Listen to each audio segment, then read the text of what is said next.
Welcome back, man. You already know it's your boy Terry VO Treating That Hustle, helping you build your financial muscle, man. Like, subscribe, comment down below, share the channel with your people, man.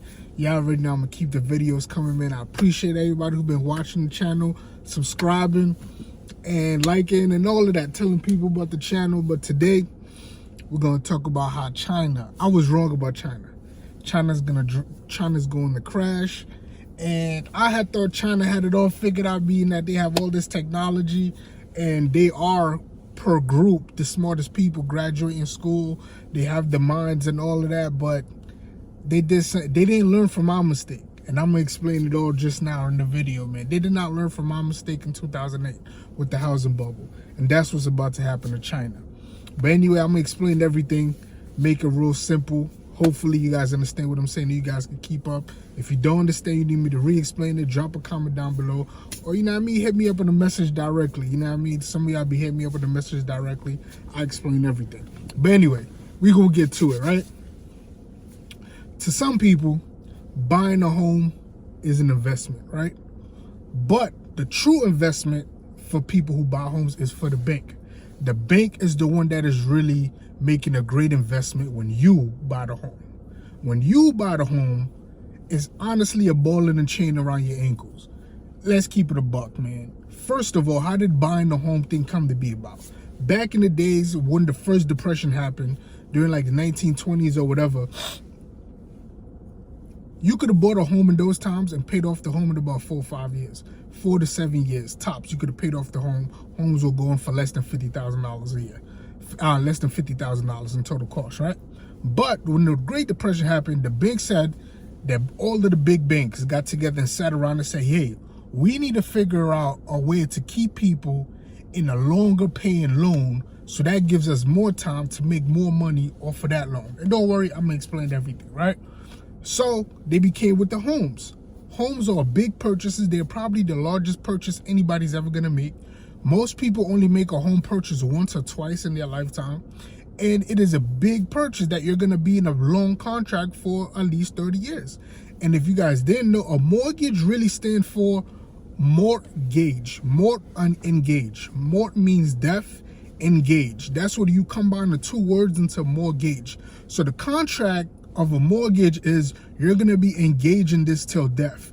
Thus 30-year mortgages, these long mortgages. When you 30, 35, you buy a home and you got a 30-year mortgage and you really use 30 years to pay that off.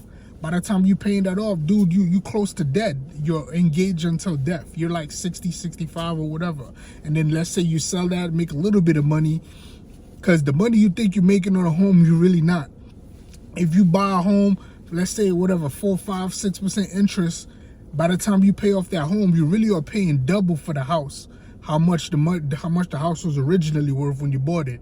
If you really calculate everything, you're really paying off double. So you only really make money, let's say something like what's going on right now happen, where more people want to buy a home than there's available. So that way your home value automatically goes up. So you could sell it right now, make a quick little cash. That's how you really make money. But if you plan on buying one home and holding on to it and retiring and selling, that game is over. Like, you're not gonna make no money like that. You're just gonna get money you paid already. You're not really making money when you're doing that, right? But still, there is still a purpose to buying a home, right? You're buying a home, let's say you wanna grow a family or you need more space. It doesn't really make sense to grow a family in an apartment, right? No offense to anybody who's growing a family in an apartment. It is just that you want the space, you want the yard space, you want to see your kids running around. You might be having you might want a home office. So you need the space of a home, a more structure that is only yours and your family. That's the purpose of really buying a home. Not like it's really an investment, right? That's the real purpose, right? We're not gonna get into that, but that's the real purpose of buying a home, right? But now, what happens is, how does a bank really sees that as an investment when you buying a home, right? Here's what the bank do. Let's say you have a 700 credit score and you get a $300,000 house, right? The bank now goes, wow, they start rubbing their hands. This guy has 700 credit score. He buys a home from us for $300,000, right? Yeah, we're going to give him that money as a loan. We're going to make a little bit on the interest. But how the bank is really going to make money is they're gonna turn around and take that same loan application with your credit score you use and go to a bigger bank, like probably like a Federal Reserve or whoever they go to. We're not here to talk to go, because that could get deep into who they go to get their money from, right? To go, hey, we have this guy who have a 700 credit score, just bought a home for $300,000. He's in a 30-year mortgage. But in the 30 years time that's gonna take him to pay off this 30-year mortgage of the $300,000 home, let's take out another loan on top of his head, right? And the bank now is gonna use the additional $300,000 they got because you got good credit. They're banking on the fact that you're gonna pay off that mortgage because you got good credit. That's why it's important for you to have good credit, right?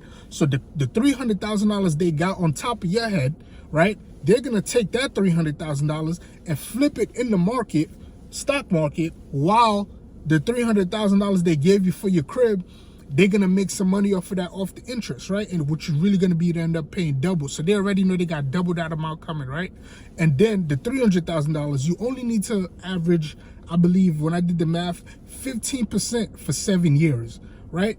15% for 7 years in order to double your money. So if they get an additional $300,000, so now they're fully in $600,000, but the $300,000 that they got as the additional loan, they're gonna put that in the market. How many sevens is in 30? 4 sevens, right? Because 7 times 4 is 28, right? So they're gonna quadruple that $300,000. 3 times 4 is 12. So they're gonna turn 300,000 into 1.2, right?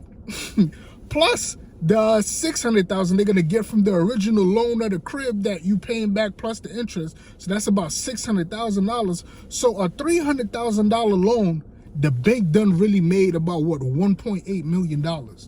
And they're doing that across the board a bunch of time. And I'm using very small numbers. Just think about people who buy bigger homes who got better credit.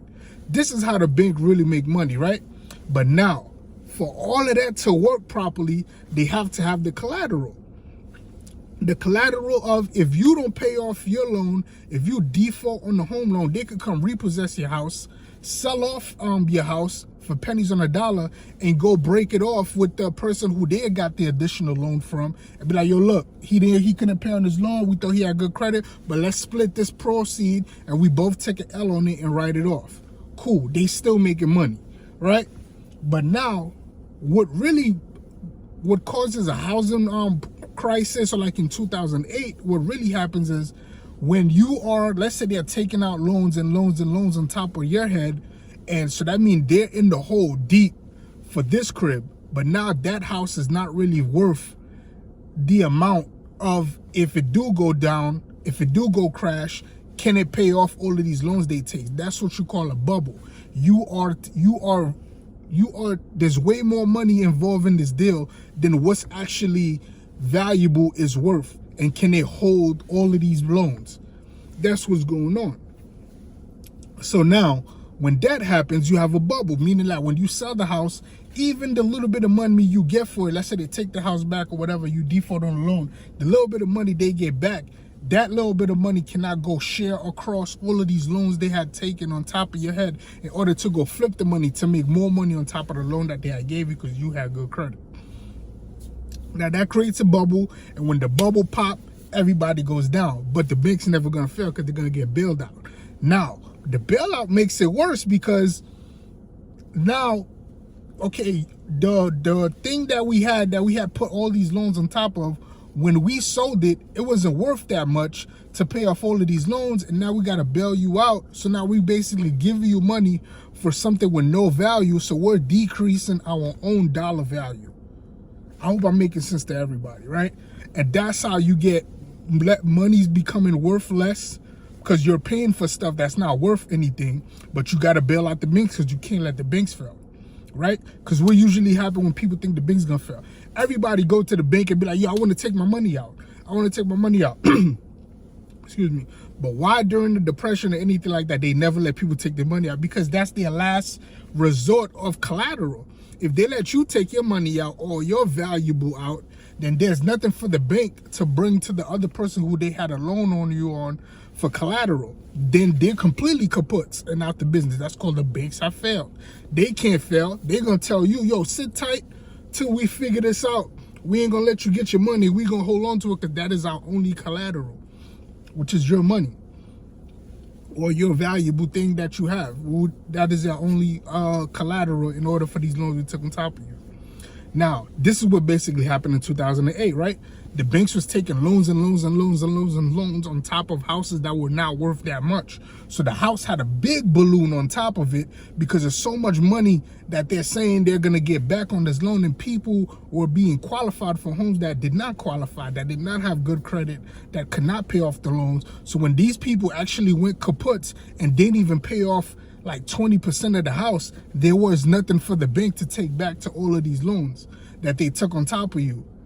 You know what I mean? To go flip in the market. There was nothing to pay back even when they sold the house, because the person didn't even make payments. Like, you get what I'm saying? So that's how that housing market crashed in 2008, and all of that happened, went into recession. Now, I say all of this to bring it into China, meaning China kind of did the same thing, but China did it on a worse level. What China did, 70% of people who live in China, and this is more of a company called Evergrande, I believe. Evergrande, y'all look up this real estate company. It's in China, man. They listen. I ain't gonna go into that, but listen. So, okay, 70% of people in China tie their net worth into buying a home. It's a big thing in China to buy a home. Not a lot of people could get homes, but the people who couldn't get homes, like their middle classes, or like their middle class people who could get homes, is a big thing for them. They tie up 70% of their net worth into buying a home. Now, what happens is the company, the real estate company who was giving people all of these loans to buy homes or whatever, they're doing the same thing we was doing in the US, which I just explained about how you let somebody get a loan for a house, but you go take out another loan on top of them that they don't know about, and you flip that in your market, and you make way more money by the time they pay off that loan that they had, which is the original loan for the house. They end up paying double anyway, so you end up getting double the money, and in the meantime, you had a loan in limbo, resting on the fact that they were going to pay off their house that you were able to flip money and make way more money on, right? Now, what China was doing, China taking all these loan applications, oh, we're gonna build houses, but instead of building the houses for the people that were applying to the we want a house or whatever, the company actually took the money and was buying more land. So what you ended up with is a company with a lot of land, but no homes. Nobody was moving in. Nobody was moving into these houses that they was promising or whatever, right? The company would just take that loan, go take out another loan on top of that to buy more land. They just kept on buying more land, thinking more people was going to come buy houses, right? It sounds smart, but you're not building nothing valuable on top of the land. So yes, the land is worth money, but the land is really worth about 1/4 of what it would have been worth if it had a home sitting on top of it. So now people are starting to realize, hey, none of these homes are getting built. We can't get into none of these houses. Matter of fact, we want our money back. We want our down payments. We want our down payments back. We don't want to mess with this building homes because they just keep buying lands. People start to find out they're just buying land. They're not building any houses. When everybody went to the banks now to be like, yo, give me my down payment back. Give me my money back. I no longer want a house from you guys, or probably like, yo, I'm probably going to move to America type of thing. The bank's like, nah. You ain't getting your money back, because that's their last collateral of all of this land that they have, is the cash that you have put down. Now, stuff I'm talking about right here, you're not really going to see this on the news or whatever.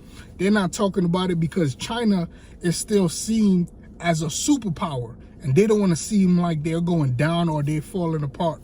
But if you look it up, find it on YouTube, or you find the information, look up Evergrande real estate company in China, and see what's going on. People are literally right now running to the banks in China to get their money out.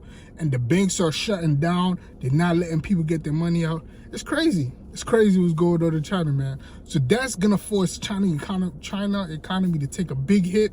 I don't know how they're going to figure that out. But I thought they had the technology and, you know, all the smart people coming out. But what I did not account for was all of these people buying homes, their real estate companies, and all of these things they got going on, man. It's not looking good. It's not looking good, man. But who knows what's going to happen, man. These superpower countries always have a way of figuring stuff out, getting bailed out, of course. But who knows, man. I don't invest in international stocks. I wouldn't advise you to invest in international stocks. I like investing in stocks that I can see, that I know that's right in front of me. And international stocks, I just don't do it. So I wouldn't be messing with China stocks anyway. Like, subscribe, comment down below, share this channel with your people, man. Catch me in the next one. I'm going.